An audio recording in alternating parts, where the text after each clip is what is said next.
+1 welcome, the invitation said. Everyone in that ballroom already knew it was a joke. Zahara Monroe restored century-old paintings for a living, black, brilliant, and drowning in a lease she couldn't pay in a one-room Seoul studio. The Park family sent that invitation every year, gold foil and cruelty, knowing full well she had no one to bring. Then, 3 nights before the reunion, a stranger let himself into her studio past midnight.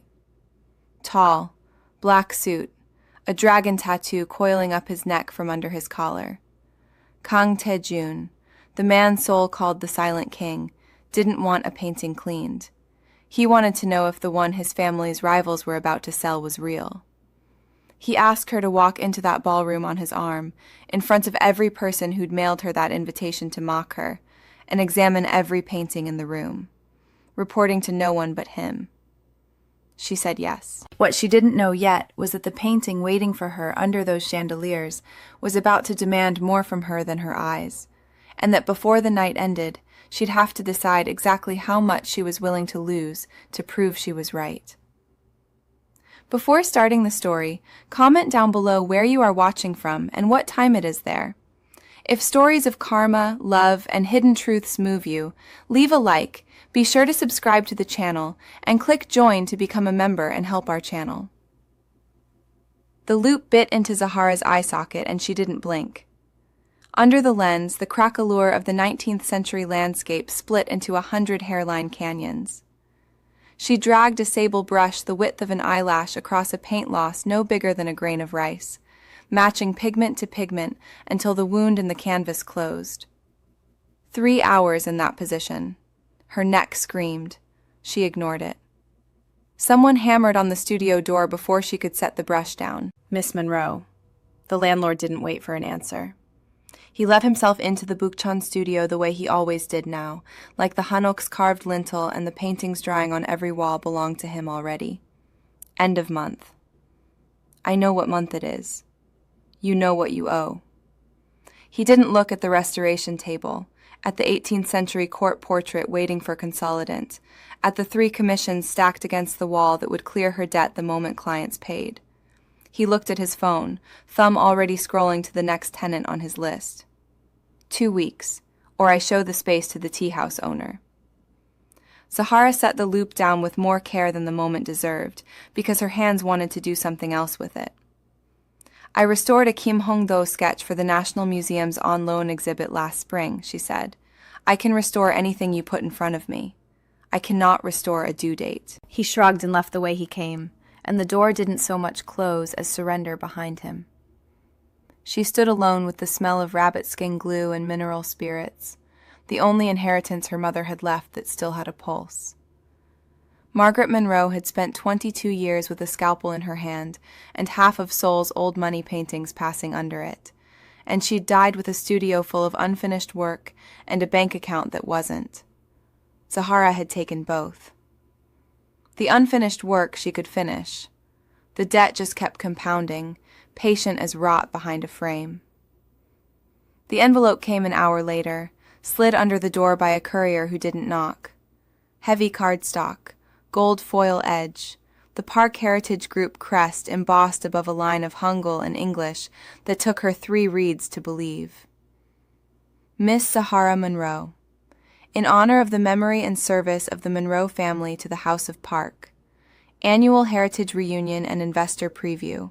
+1 welcome. +1 welcome. She read it a 4th time, hunting for the trick, because there was always a trick with the Parks. She had none. No date in 11 months, no name that would sit beside hers at a table full of Seoul's oldest fortunes and newest American capital. Sue Ah Park had signed the card herself, in ink so deliberate it might as well have been carved. +1 welcome wasn't hospitality. It was a mirror held up to what everyone in that ballroom already knew, that Margaret Monroe's daughter had nobody, and the House of Park wanted it printed on cardstock. Zahara folded the invitation once, cleanly, and set it on the table beside the debt notice. 2 pieces of paper that wanted the same thing from her, to shrink. She went back to the loop instead. Night pooled into the studio through the paper screens, and she worked past the ache in her spine, past the second cup of burnt coffee, until the street lamp outside threw one long shadow across her floor, before the shape it belonged to had even reached her door. She didn't hear him knock. She heard the latch because she hadn't locked it, and then a voice that carried no rush in it at all. Zahara Monroe? She turned with the brush still in her hand. Tall, black suit, collar open one button past where a man like that was supposed to leave it.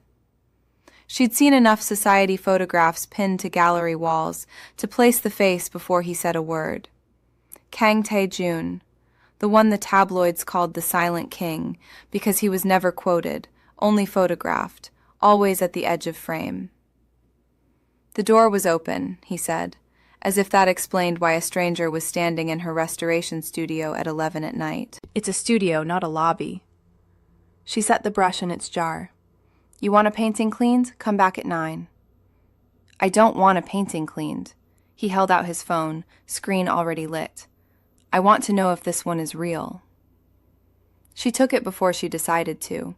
The photograph was tight, professionally lit, a still life of chrysanthemums in a celadon vase, the kind of painting collectors called minor until the provenance made it major.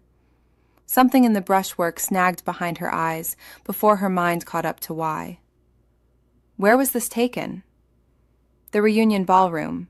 3 days from now it goes in front of 40 investors as the centerpiece of my family's next acquisition round. His eyes didn't leave her face. Your mother restored it once. I found the invoice in Sua's files. Torn in half, but the signature survived. Zahara's fingers tightened on the phone. Come to the reunion as my guest, he said. Authenticate what they put in that room. Whatever you find, you report to no one but me.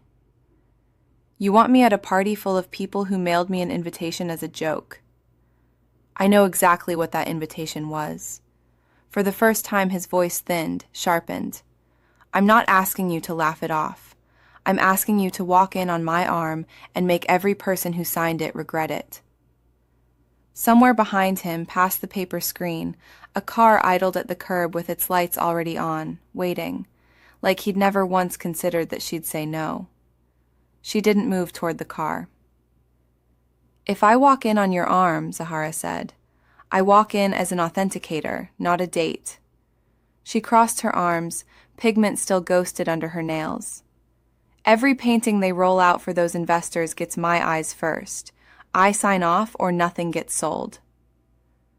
Tae-jun studied her a moment too long. You're negotiating. I'm surviving. There's a difference. She let the silence stretch, then added the part that mattered. Whatever I find, I report to you. Not your father, not Jiwon. You. Done. He said it before she finished the sentence, and that fast agreement told her more than the offer itself. He needed this worse than he was letting on. He didn't offer his hand to shake on it. He just turned toward the waiting car, collar still loosened one button past what any of those men in his family would allow themselves. 3 nights later, a black envelope arrived with a courier instead of a knock. Heavier paper, gold foil edge, her name spelled correctly this time. Inside, a single line. Fitting at 7, car at 8:30. No signature. She didn't need one. The gown fit like it had been built around her, which it had. A tailor she'd never met. Measurements he must have pulled from the one photo the invitation had forced her to send. Emerald green, gold thread embroidery tracing the hem in patterns her mother would have recognized on sight. She clipped in her mother's gold drop earrings last, the only thing in the mirror that was fully hers. The park estate swallowed light rather than reflecting it. Dark stone, black lacquer doors, a garden lit only where Song Hae-jin's clipboard said it should be. Hae-jin met them at the entrance, earpiece humming, eyes cataloging Zahara's dress in under a second, and filing her somewhere between problem and unknown. Mr. Kang, Hae-jin's voice stayed flat. Your father is asking for you at the East Gallery. Now, not later. He didn't look at Zahara for permission. He simply took her hand and walked her in with him, past a cluster of investors already circling the hors d'oeuvres, past Jiwon mid-laugh with his phone still lit in his palm, straight to where Park Min-ho stood beneath a chandelier that made his silver hair look almost white. Min-ho's eyes went from his son's face to their joined hands and stopped there. Everyone, Taejun's voice carried without rising. Conversation thinned around them like a tide pulling back. This is Zahara Monroe. She's the reason the piece behind you is about to be worth what you're about to pay for it. A room built to humiliate her rearranged itself in 4 seconds. Sua's pearl caught the light as her chin lifted a fraction. Damian Whitfield's golf tan didn't move, but his eyes did, sliding to Zahara with new arithmetic. Jiwon's laugh cut off mid-breath, his thumb freezing over his phone screen. Zahara didn't smile. She let the moment sit on her instead of performing it, the way she'd learned to hold her ground in rooms that expected her to shrink. Then she saw the painting. It hung on the east wall under museum lighting, a mounted Joseon-era landscape, ink and mineral pigment on silk, the kind of piece worth flying investors across an ocean to look at. She'd seen a photograph of it once, years ago, spread across her mother's work table under a raking lamp. She knew the brushwork the way she knew her own handwriting. She excused herself with a line about the ladies' room and crossed the gallery instead, gloved fingers finding the frame's edge under the guise of admiring it. Up close, under her loupe, the ink strokes on the mountain ridge sat too even, too uniform in pressure. No hesitation, no correction, no breath between strokes. Her mother's restoration work always left ghost marks, the faint doubling where an old master's hand had trembled and been steadied by a newer one beneath. This canvas had no ghost marks at all. Her stomach dropped the way it did on the last step of a staircase that wasn't there. Someone had either repainted this piece from scratch or swapped it outright, and whoever commissioned the swap had been careful enough to fool anyone without her exact training, anyone who hadn't grown up watching this specific brush move over this specific silk. "You're not looking at it like a guest," Taejun's voice, close behind her, low enough that only she caught it. "Because I'm not one." She didn't turn around yet. "This isn't the painting my mother restored." His jaw tightened, the dragon tattoo shifting where his collar had loosened further in the last hour. "Say that again?" "The pressure's wrong. No correction marks. Someone remade this, or replaced it." She finally faced him, keeping her voice under the noise of the room. "Whatever your family is about to sell Damian Whitfield, it isn't what they think it is." Across the gallery, Jiwon had stopped scrolling his phone. He was watching them now, chain glinting under his open collar, a smile arranging itself too carefully on his face, the smile of a man checking whether anyone had noticed something before he had to explain it. "Don't react," Taejun murmured. "Not yet." "I'm not the one who needs to worry about reacting." Zahara kept her eyes on Jiwon until his gaze finally broke and slid away. "He is." Somewhere behind them, Haejin's clipboard tapped twice against her palm. The signal, Zahara would learn far too late, for a door about to close. Sua's hand closed over Zahara's wrist before the tap had finished echoing. "Walk with me," she said, not a request. She steered Zahara past the wine table, past Damian Whitfield's low laugh, into a corridor where the party noise thinned to a hum. A cedar box sat waiting on a side table, no bigger than a shoebox, its brass lock scratched from age. Zahara knew that box. Her mother's handwriting curled across a yellowed envelope tucked half inside the lid, a return address in Bukchon, a date 14 years gone. "Where did you get this?" "It came with the last restoration your mother did for this family." Sua's thumb traced the lock without opening it. "She wrote to someone here, often. I've read enough to know it wasn't only about paintings." Zahara's chest went tight. She didn't reach for the box. Reaching would mean admitting how much it mattered. "You want something," Zahara said. "I want you to keep your findings to yourself tonight, whatever you noticed on that centerpiece." Sua's voice stayed pleasant, the way a blade stays pleasant until it isn't. "One quiet word from you to the investors, and everyone in that room learns exactly what your mother was to my husband's brother. I don't think you want her name spoken like that, not after everything you've built to protect it." You don't know what I noticed. I know you stood in front of that painting for 4 seconds too long. Su'a smiled, thin. Ji-won told me. He notices you more than he'd like. Down the hall, a door opened. Ji-won's voice, easy and bored, called Taejun's name. 2 men in dark suits flanked him, Damian Whitfield among them, dive watch catching the light. Taejun, boardroom. Now, if you don't mind giving the lady a minute. Taejun's eyes found Zahara over their heads. He didn't move at first. Ji-won's gaze slid to her too, lingering on the emerald gown a beat longer than manners allowed. Careful in these halls, Miss Monroe. Mother collects things people think are lost. So I've heard. Go, Zahara said, before Taejun could ask anything else. Her voice came out steadier than she felt. He held her gaze 1 second too long, the dragon at his collar shifting as his jaw set. Then he turned and let the door take him. Su'a watched him go before her attention slid back to Zahara, satisfied. He'll be an hour, maybe 2. Investors like their reassurances slow. She lifted the cedar box, cradling it like something she owned outright. Think about what you'll say when he comes back, or don't say anything at all. She left the box's shadow behind and walked toward the ballroom, heels clicking a rhythm that didn't hurry. Haejin appeared at the corridor's mouth almost the moment Su'a cleared it, clipboard against her chest, earpiece crackling low. Coat check closes for the speeches, Haejin said, already reaching. Family policy. No outerwear, no bags on the floor during the address. I need my phone. Phones interfere with the auction feed. Haejin's hand didn't waver. You'll get everything back after. Zahara's satchel went into a numbered bin before she could argue past the first sentence. The strap slid from her shoulder like something being amputated.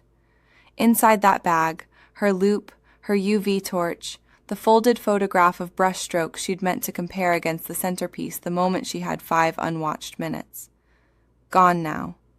Locked in a room with a keypad Haejin didn't offer the code to. This is the collateral you're not supposed to notice, Haejin said, not unkindly. Better you hear it from me than learn it the hard way. Whose orders? Haejin's furrow deepened, just slightly. Does it matter whose name is on it? She turned and clicked away, a keypad flashing red then dark behind a door marked staff only, leaving Zahara alone under a corridor light that hummed faintly, the kind of hum a room makes when it's decided you don't matter enough to keep quiet. Zahara pressed her palm flat against the wall, counted 3 breaths. Her mother had taught her that, not the counting, the flattening. Steady your hand before you touch anything you can't take back. She turned toward the ballroom doors and found them shut, a placard reading private function propped against the handles. Through the frosted glass, shapes moved, investors circling the centerpiece like it still belonged to the story Ji-won had sold them. No satchel, no phone, no Taejun. And somewhere behind a door she couldn't open, a box with her mother's name inside it, held by a woman who'd just proven she'd use it. She thought of the studio lease notice folded in a drawer 6,000 miles from here, the eviction date circled in red. She'd survived that with nothing but her hands and her eyes. This wasn't different, it was only louder. Zahara exhaled once, sharp through her nose, and did the only thing left available to her. She reached up, unpinned the gold hoop from her left ear, and pressed the small hooked wire flat between her fingers, thin enough, stiff enough, exactly the shape a lock like Haejin's liked least. Not the ballroom. Not yet. The storage room first. The one with the keypad, and her satchel, and the torch that would tell her, once and for all, whether the brush pressure she'd caught from across a crowded room had been her eyes lying to her, or the first thread of something Park Heritage had spent a great deal of money to keep buried. She started walking, hoop pressed flat in her palm, heels silent on marble that had never once been asked to hide anything from anyone. Behind her, faint through the frosted glass, someone lifted a gavel. The service door behind the West Gallery didn't lock so much as suggest one should knock. Zahara didn't knock. Inside, the centerpiece painting leaned against a padded crate, half swaddled in acid-free tissue, waiting for the truck that would carry it to Damien Whitfield's underwriters before midnight. She set her satchel down and pulled the loop free. 3 minutes, maybe 4, before someone came looking. She turned the frame face down and worked her thumbnail under the corner of the backing board. The old tacks gave with a soft complaint.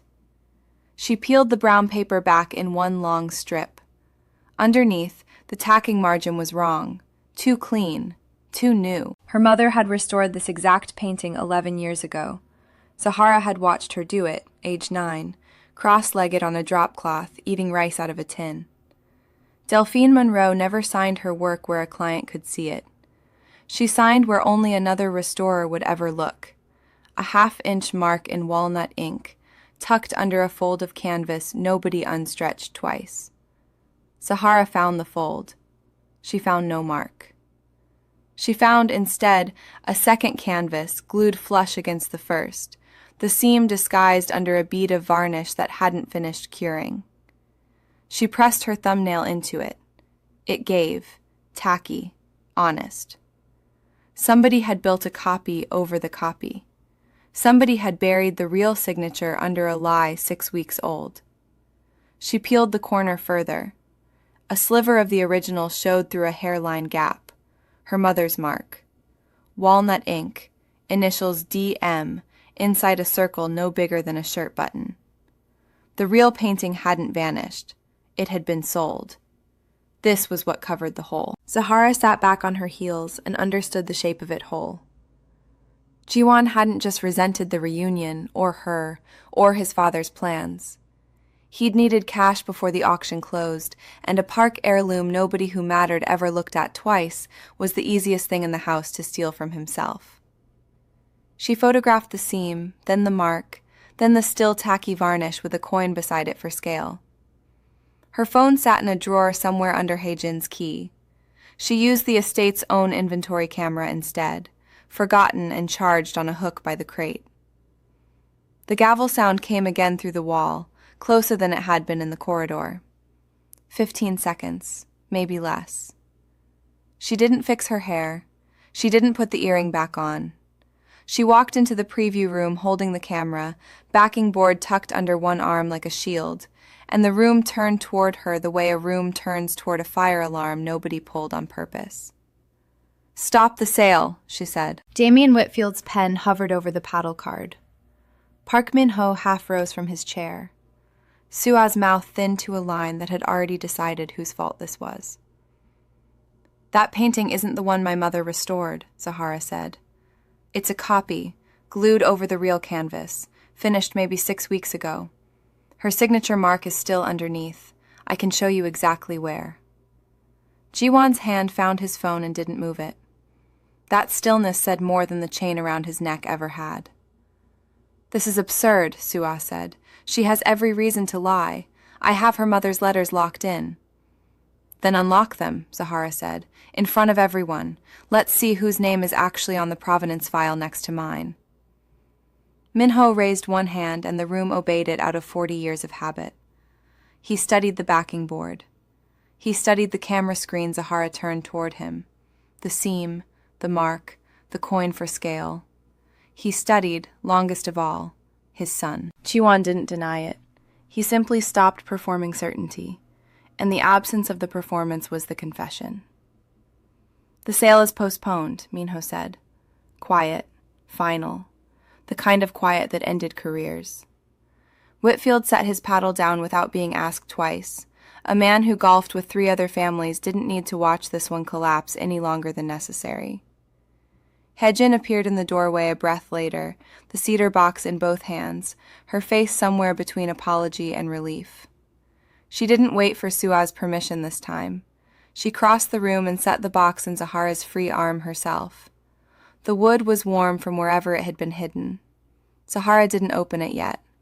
Some things could wait until she was alone. Taejun came through the same door a moment later, jacket gone, collar open past even his own convention, the dragon's clawed foot bare under his jaw for anyone in the room to see.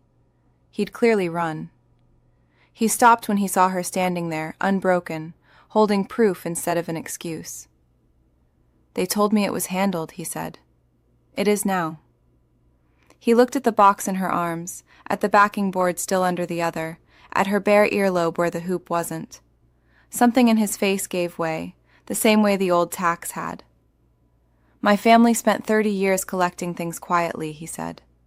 "I only ever wanted to keep one of them loudly." "Which one?" she said, though she already knew. "The one that was never actually for sale." He didn't look away. "You." The room kept talking around them, Minho already dictating terms to a lawyer, Su-ah already rehearsing a version where none of this was her doing. But none of it reached Zahara anymore. She had her mother's mark back. She had the box. She had a man who would rather lose an empire than lose her. Some things, once found, are never put down again. If this story moved you, stop for a moment and reflect. Have you ever been invited somewhere only to prove someone else's tolerance, not to actually belong? And have you ever carried the unfinished proof of someone you loved, waiting for the one moment when only you could show the world it was real? Tell us your experiences and feelings in the comments. We read them all. And if you believe in stories about legacy, truth, and dignity, leave a like, be sure to subscribe to the channel, and click join to become a part of our community and help the channel.